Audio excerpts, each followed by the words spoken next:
actually kind of reported that throughout the entire series he was making mistakes. So he's not happy with his play.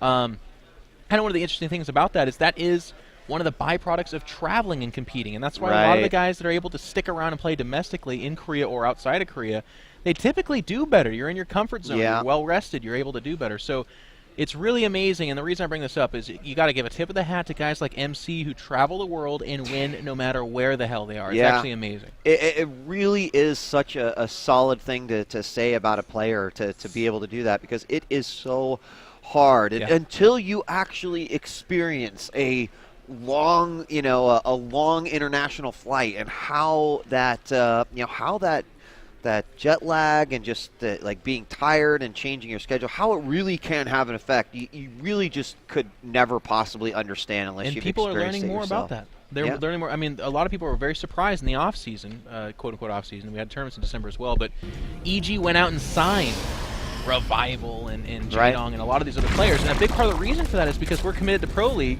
and we cannot be flying them around everywhere because they will miss tournaments, they'll get tired, they'll come back and play below their station. That's something we had to learn, unfortunately, from Puma. In several stretches of time, he'd go and win tournaments, and then lo and behold, he'd have a quote-unquote slump for a couple of months, and that's because he hadn't practiced in like literally 2 or 3 months. Right. If you're on the road, if you're in a hotel, you might not have optimal practice conditions. You might have bad internet. I mean, how many times, like, I've come fully equipped, like, okay, here I am, I've got my gaming laptop and my keyboard and mouse, and I'm all ready to go, and then, like, the internet is so bad that you can't even play. Like, this does happen. So when you throw on top of it the inability to practice, but then every week you're going back. Like, it's amazing how you sleep in your own bed and suddenly that could just kind of revitalize you and be ready. So we do have 4 Lings coming out here, and he's going for it this time. Yeah, I think the cannon should still finish in time. I think so too. I mean, he could run past and be kind of a pain. And YongHwa's gonna be ready anyway, but. He's going to have to throw down a building and then cancel it, I guess. No, I really feel like it's only fine. 2 Lings will get through it. Probably less than that, actually. Yeah, so there it is. They'll get a cancel on that. Trade circling for whatever it was, like 37 minerals to die there. 37 minerals. Like that. Did I do that? What? That was right. That was right again? Yes, good job. See, you don't need paper. Who needs paper on a pencil? So yeah, I mean, Jaedong is looking for an opportunity right there. Of course. Oh no. Jaedong. Part 2. When you send those Lings out, he's checking in all the right places, except for behind. Yeah. I don't know that he's actually going to throw down. Like, look at by the time a pylon finishes, a cannon would still be half, and that's not going to happen. So he's okay, but he still needs to check over there. He's just going to get the scout. Fine. It's done. Meanwhile, over here, Nexus down. Psychor, still a nice gaping hole right here, but it's not going to be really of any concern, because with that 3rd hatchery going down, it is definitely a let's get these drones up and let's get things going. You're absolutely right. We are still gasless, and of course at 23 supply it should hold the phone. I apologize. I do that, guys. I'll become wiser, but usually I start talking off of what I know from numbers like other games. Unfortunately, that's wrong. It's a 23 supply gas, which is unique. It's a single gas, which means he'll just trickle in the gas from the very beginning. But what this typically indicates is a slightly faster speed opening. Some Zergs will actually go layer off that skipping speed entirely and then add a 2nd and 3rd gas. We'll have to see where we land on that.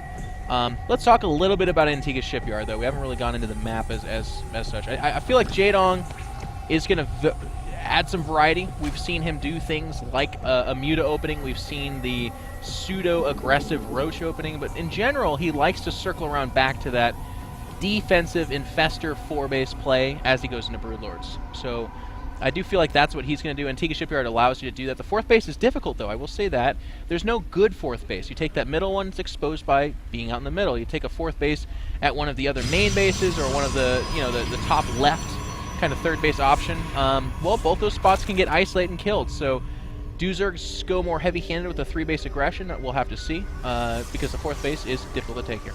Update on the gas, of course, speed did go down on the first 100, and then 1 drone was pulled off, so he's sitting at 2. Okay. And I'd guess that the next 100 gas will most certainly go to layer, which might put him a little bit ahead. So we'll just have to see where he's at. But he's got nothing but drones, and then finally 10 Zerglings going to come out. That will coincide a bit here with the speed that's coming. And, That is an Immortal first, yes. and if it was an Observer or a Warp Prism, we'd be talking about something very different. Now, this map has become kind of popular for the Immortal push, because if you can grab the tower, by the time you show up, there's already a pylon overlooking that cliff line, and you're warping in directly on a third base. Conversely, you can actually go around that tower. You'll notice if there's nothing in front of the base, the vision of the tower does not actually cover the entire pathway. So a lot of Zergs get this false sense of confidence because they have the tower and they're like, well, I don't see anything. Nothing's going on. And then, boom, 2 Immortals or 3 show up at their base and they're in trouble. Oh my gosh, could you have any better speed timing than that right there? You think you're going to escape. A single force field is enough to block it. But there we go. There's the additional sentry coming out, and the warp gate does hit at just a perfect time. Jaedong with that little force field timer in his head is going to try to poke back up, but that second sentry there. Yeah, he does. I love it. I love it. Yep. At the loss of what? A couple of Zerglings. That's going to be pretty nice. Meanwhile, he's taking. This is so good. No more. Yeah, one more gas. So good. So. I mean, behind this, he's like, why aren't you showing me your army? What is your 3 sentries hiding? Well, he's going to do the map. It's the Immortals. There would otherwise be stock. I mean, okay, now he's confirming with this Overlord taking a tour of the base. But the whole strength of this map for the Immortal shove, it's not the dynamic of the map. There's no real strength in that way. It's that you can surprise them. And then, of course, the secondary advantage is that if you crack the rocks and go up into that third, it's nice force fields there, but getting there is very convoluted and difficult. So these Zerglings still sitting outside. He knows everything that's going on thanks to that Overlord. You're going to have a Warp Prism coming out on top of this, and they're already the Infestation Pit. 20 additional Zerglings come out. And you know, the Zerglings might be one of those, like, is that what we need to do right now? But considering how much energy he already depleted, that actually might not be too shabby. If he can bait out a few additional force fields here with Zerglings, or just set up a flank, we're going to have to see how this actually goes. +1 melee will be done by the time this this does happen. The Infestation Pit's scary because it doesn't help at all. But he's getting in here. That's the force. So he needs to pull away. He needs to disengage so that the energy can be the cost here. He's going to peel off the shields of an Immortal. It looks like he'll actually kill it because it's getting shoved out by its own force field. And that alone's costly. So the Lings won't do squat with the force fields, but because they're being expelled in the middle of the map as opposed to at a third, there's an increased chance that he'll get in and be able to do damage against an army. It's a very low DPS army, but is there Spine Crawlers at the third? There are 2 Spine Crawlers at the third. So, I mean, he is in a decent situation depending on how it goes, but I still think that YongHwa with this recent warp in of Zealots is actually sitting in a good spot. He does move all the Spines down. He's going to attack from the back, and the force field's going to come out immediately, but the reinforcing Lings coming from the front of the base as well, and from both sides. The Spine Crawler's doing a ton of damage here. All Spine Crawlers. Yep. And there it is. The Lings occupied their attention, which is, of course, it deserves attention or respect for that. But it was the Spine Crawlers sitting there raking in damage against that otherwise cornered Protoss army. And now, no warp-ins in the world is going to make this army scary. The Spine Crawlers alone anchored it really well. The force fields have been expelled, and now we have Infestors being produced. And you know what that means. Yep, a nice little fungal on those and make them all go home. I do like the switch here to go into the back door of the third, but you know the damage, he did. That's a really safe call. Probably the right one. If those Spine Crawlers get caught in transition, there's actually a chance that this turns around. But he says, you know what, I'm not going to risk it. I feel like the second the Infestors come out, it's completely lights out for the Protoss, and Jaedong probably agrees with that. And he looks like he wants to potentially. I'll tell you what, like there's a timing here where those Infestors do pop, and we do have the first few out. They are out. If he can keep that off his opponent's eye, I'm not sure if we've got an Observer in there or not. That Zealot might have seen something, but will he advance forward? Oh, gotta be so careful. Why are you out there? What are you doing, brain bugs?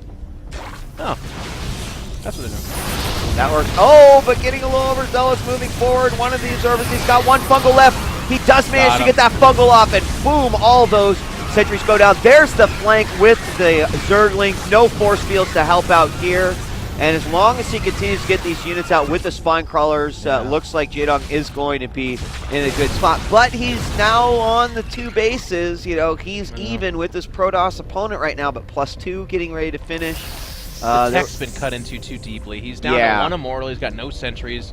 He too is on 2 bases, which yes, does put him in a good position theoretically, but the fact is, it's only Lings and Infestors that are going to be spent here. So the gas is absorbed into the Infestors, and the Lings occupy the minerals. It's just, oh yeah. Yeah. And he's going to get this, you know, but this is actually going to turn out not that great. The whole army's already inside. Oh my god, the fungal. There it is right now. The Lings will clean it up. Those force fields are not going to really do anything. He has the units on the lower end, and he should have one fungal remaining. He's not really going to use it quite yet. Warpins do continue, and I did expect that to go a little bit better for Jaedong than it did, but the second attack definitely likely to clean up at least what is inside the base. The Immortal has dropped off inside. The Spinecrawler's even moving up here as well. Yeah. And that's just Jaedong's mechanics coming through. A lot of Zergs would find that kind of multitasking way too daunting, but Jaedong is capable of things mere mortals are simply not. And here comes the full-fledged might of the Zerg. The Queen's getting involved here as well. Spinecrawler is starting to contribute. And a third base, no, that's creep, never mind. So this is a committed everything he's got. I mean, if this army gets thwarted, and that if is more dramatic than anything else, I feel like we'll be seeing the Protoss tap out. But he's starting to cut through the Spinecrawlers a little bit here. Yeah, I mean, he really is. Thanks to that one Immortal that I thought was just a die immediately the moment that he was put up to that top. But honestly, it has been a little tough continuing to clean out those Immortals. More Warpins are happening, and there's not going to be that many more behind this. But once the Immortal goes down, can those Stalkers really tank? Well, the what? 2 Spinecrawlers that are left? Yeah. Zerglings are at +2 as well, if I'm not mistaken. Nice. Blink does add a little bit of potency to this. Lings and Infestors are not able to, I mean, unless they get fungal, they're able to blink back, and that is really, really powerful. It's just that he's having a tough time getting the numbers down. I mean, that's a big Warpin, but there's going to be no more Sentries, no more Immortals, so it's really up to Blink. And if he gets fungaled, which is what this does now. You don't throw Infested Terrans down against these Blink Stalkers. Right. You wait for the fungal, so I feel like that's going to be a big problem. And so he's just going to go back into the third again. A good Cancel choice. Yeah. Cancel it. Force it. Go defense from Jaedong, and I think that's exactly the right choice. This is like kind of like that PBT situation where the Terrans or the Protoss going for the one-base Blink. If the Terran holds their expansion, there's a chance they die. If they can't, if they pick it up and go to their within their own limits, they probably win, and that's what Jaedong just did there. It didn't waste any resources trying to defend that.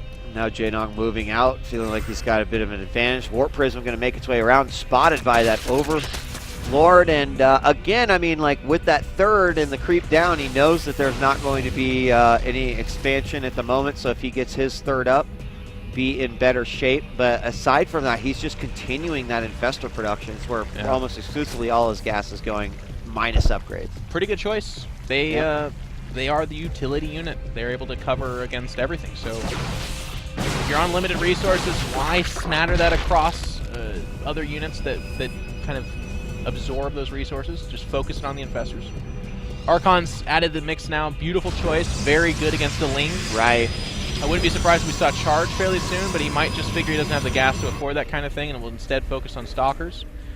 And if Jaedong gets caught in a bad engagement, this once again can turn around. But that really can. That is a lot of Infestors. It is, and the blink up top. Infestor's like, auto attack, damn. Yeah, that's a lot. He's going to lose a few here, especially if he does go for an offensive blink. He throws a few Infested Terrans back. There's not that many force fields available here. In fact, none will come out. And this is a full-blown engagement. Yeah. Zealots warped in right on top of this entire army. The Lings continuing to come out. These Infestors have got to get out of here. I don't think these Infested Terrans can actually hold on to this. And not sure why Jaedong isn't retreating here, but again, another offensive blink could be really nasty. And yeah, I mean, based off of what we saw, it was mostly Ling losses to the, I mean, still pretty expensive losses coming out here for YongHwa. That's the big thing. The Warp Prism went down, so the continuation of this attack is a little bit desperate. You can see he's warping in from the pylon overlooking from his main, and there's still energy on these Infestors. That's the scary part. They didn't use everything they got. And as long as he can chain these fungals, he has the energy to do it as well, Jeff. He should be able to clean this up. Of course, that Archon is doing a ton of damage, and he's not ready to throw out those Infested Terrans quite yet, because then he'd leave these units with virtually nothing. There he throws them out when he gets the Lings coming in. Really finish it off right here. They're stuck in there. The third base is finishing for YongHwa, but I think watching his army get torn into smithereens, it might, I mean, it looks like he's going to try to hang on there. He's nearly getting doubled in supply. Jaedong is going to push forward here. In the background, he did complete a Spire. I don't know if he's at Hive, but I don't anticipate Mutas coming in. Yeah, no Hive, but he has a Spire, so it's interesting that he did that way.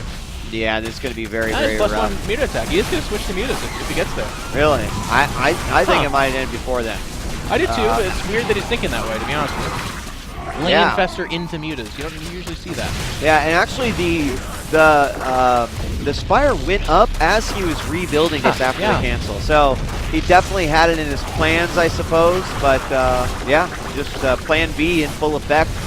But this third base is going to be in a very precarious situation here shortly. The Archons go down to these 3 Infestors. And there it is.